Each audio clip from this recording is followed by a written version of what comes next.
Hello everyone, today we're going to go over lesson 29 of module 5. This is where we left off right before we had to start doing e-learning. Just like in class, we're going to have our class notes to guide us through our lesson. We're going to start with our objective. I can estimate sums and differences using benchmark numbers. We're going to talk more about the word estimate later, but let's review sums, differences, and benchmark numbers now. Think to yourself, what does the word sum mean? I'm going to give you a second to see if you can remember. And also at the same time, think about the word differences. What is a difference in math? If you thought to yourself that a sum is the result of doing an addition problem, then you were correct. And a difference is the answer to a subtraction problem. And then when we talk about benchmark numbers and fractions, we're talking about whole numbers like 1, 2, 3, and 4, and then easy fractions to remember like 1/2 and maybe even 1/4. We're going to start off today with a little bit of a warm-up. We're going to change some fractions to mixed numbers. If you can remember before break, we had been practicing this in class. So if I have 11, 6, the first step is to ask ourselves, how many times does 6 go into 11? 6 goes into 11 one time, but we're trying to make a whole number. And in order to make a whole number, I have to have multiples of 6 on the top. So I can use 6, 12, or 18. 12 is too big because that's bigger than 11. So I'm going to go with 6, 6 right here. If I have 6, 6, that's the same as 1. If I have 6, I need to get from 6 to 11. In order to do that, I need 5 more parts. So when I make my mixed number, since we're changing fractions to mixed numbers, I put these two together, 1 and 5, 6. If you'd like, you can pause the video now and try the other two problems on a piece of scratch paper. Now let's do the other two problems together. If I have 15/4, I use the same process. If my bottom number is 4, I have to ask myself, how many times can I make 4 go into 15? So if my multiples of 4 are 4, 8, 12, 16. 12 can fit into 15, but 16 cannot. So I'm going to pick 12 as the number that goes up on top. If I have 12/4, that's the third, 1, 2, 3, third multiple. So my whole number will be 3. If I have 12, I need 3 more pieces to get to 15. My mixed number then will be 3 and 3/4. Lastly, let's do 29/8. I have to ask myself, how many times does 8 go into 29? My multiples are 8, 16, 24, 32. 32 is too big, so I'm going to pick 24. If I have 24/8, that's the same as the third multiple, or 3. And I have, to get from 24 to 29, I have 5 left over. If I put them together, I have 3 and 5/8. Okay, now let's do kind of so that's a warm-up because we're going to use these skills later today. Now let's kind of dive into our problems. So what does it mean to estimate? I'm going to give you a second here to pause and think about, what does the word estimate mean?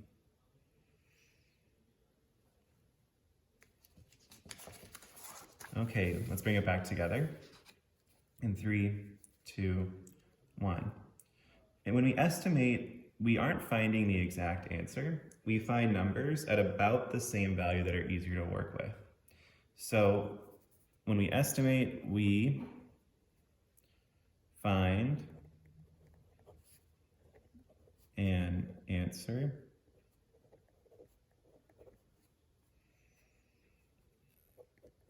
that is close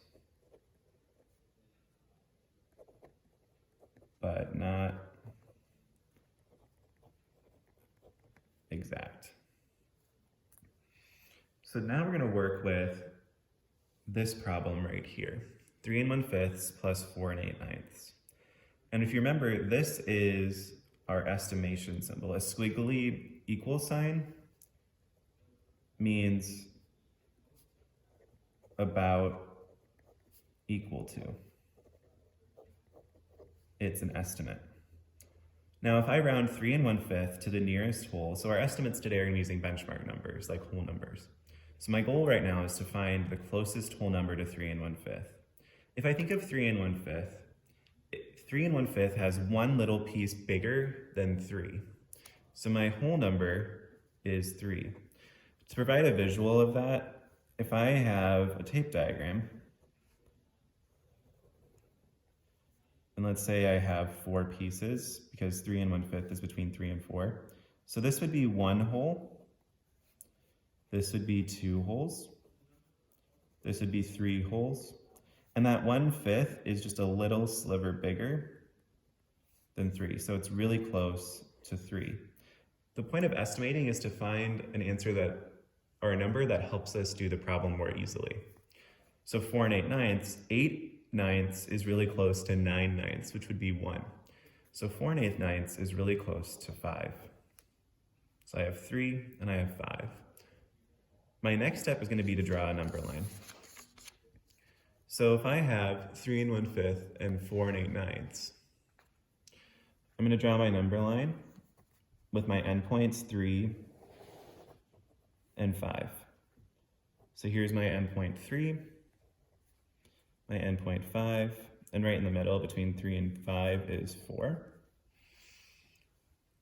And now I'm going to plot my two fractions, 3 1/5 and 4 8/9. Like we said before, 3 1/5, if I make this a split up into fifths, 3 1/5 is right about here, just a little bit bigger than 3. And 4 8/9 is really close to 5. So the estimated sum, that means that we're going to say that 3 1/5 is really close to 3, 4 8/9 is really close to 5. So the estimated sum of 3 1/5 and 4 8/9 is 3 plus 5, and that equals 8. And if I have 3 1/5 and 4 8/9 and I want to find the difference, think to yourself, what is the difference?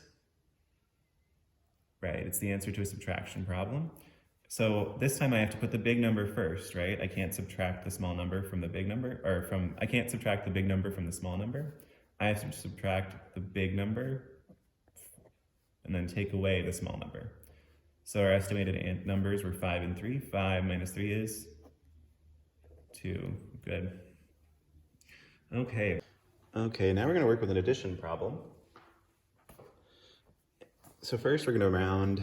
Remember, round means to estimate. Those two words are synonymous. They mean the same thing. So if I round 8 and 9/10 to the nearest whole, 9/10 is really close to 10 out of 10, which would be 1. So 8 plus 1 is 9. And if I have 2 and 4/8, this one I'm not going to change because 4/8 is the same as what fraction? Think to yourself.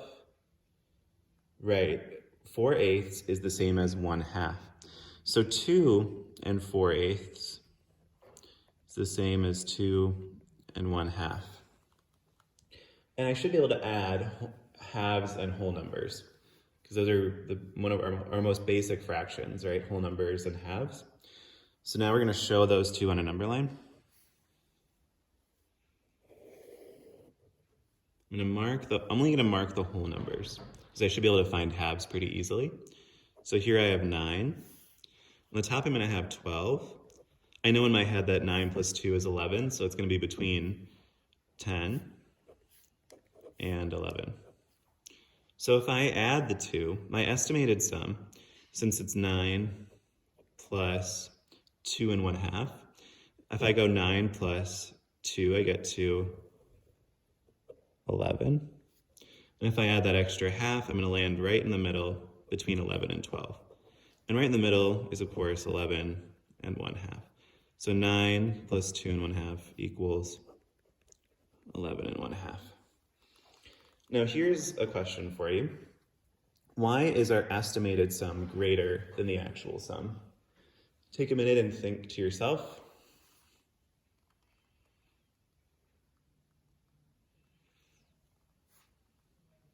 Think about in particular what happened to this number.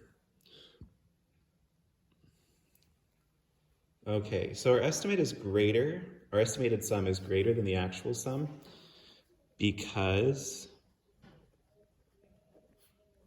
we rounded 8 9/10 to 9. We gave it more than it had, which means that our actual answer has more than it should have. Or our estimated answer has more than it should have. Our actual answer would have a little bit less than that 11 1/2. And because we didn't round 2 4/8, 2 4/8 and 2 1/2 are the same, that doesn't affect our answer in this case. Only the 8 9/10 affects our answer. Okay, last problem. So our fractions this time are 15/4 and 22/7.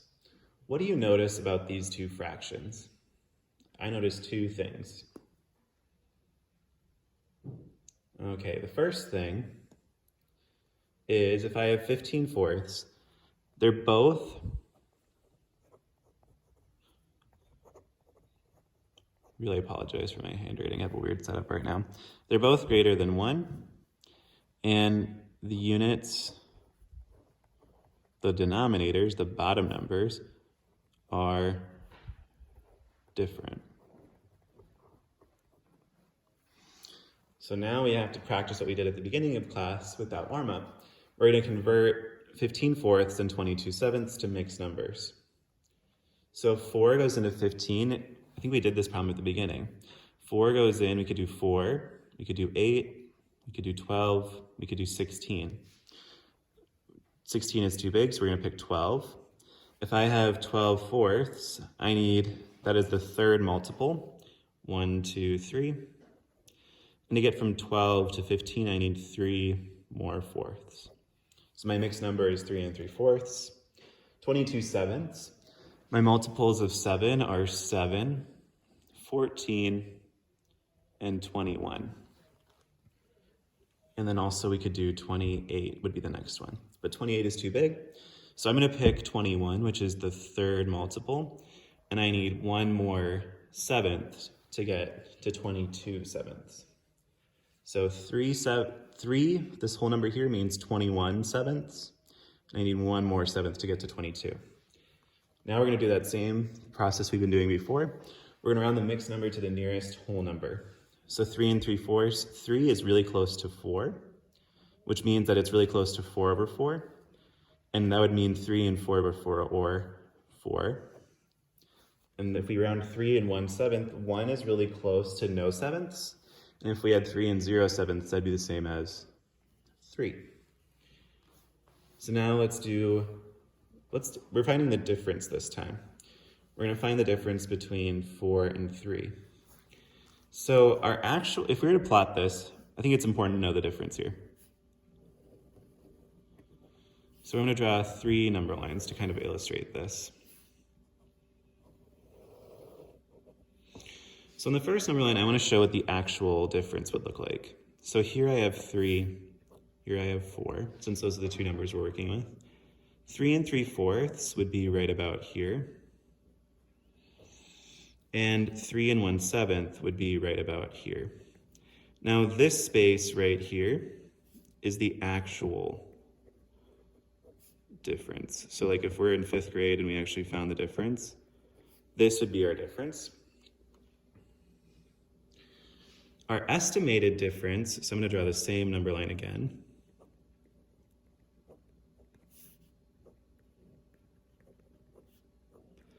Our estimated difference, since we rounded the numbers up here, is going to be 4 minus 3.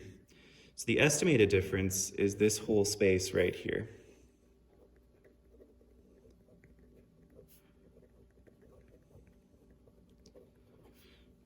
So actual difference is a lot smaller than our estimated difference. 4 minus 3 is one whole. This is a lot smaller. Now there's one other way we could round this. If I have 3 3/4, it's actually really close to one other fraction. 3 3/4 could be close to 4/4, or we could round it down to 3 2/4. And 3 2/4 would be the same as 3 1/2. So I could actually round here's what I'm saying, right?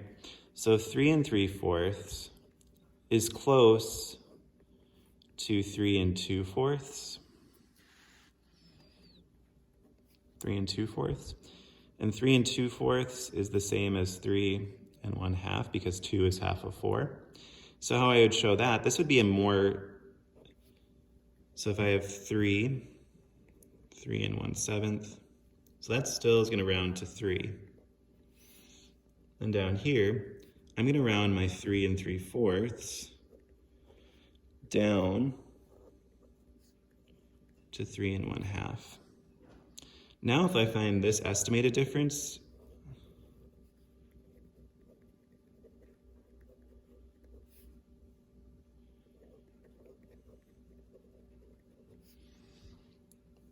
so before we did 4 minus 3 equals 1. Now we're doing 3 1/2 minus 3 for our estimated. That equals 1/2. Now here's the question that's really important for today. Which of these estimates is closer to the actual answer?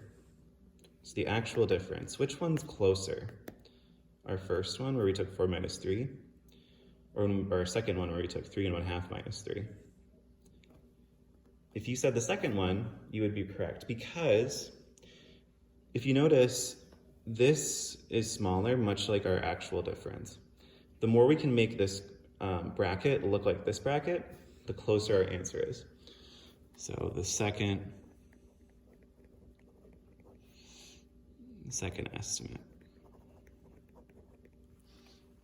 Okay. Now we're going to do our problem set, which has been posted in the Google Slides. The answer key will be posted tomorrow, so you can check your answers.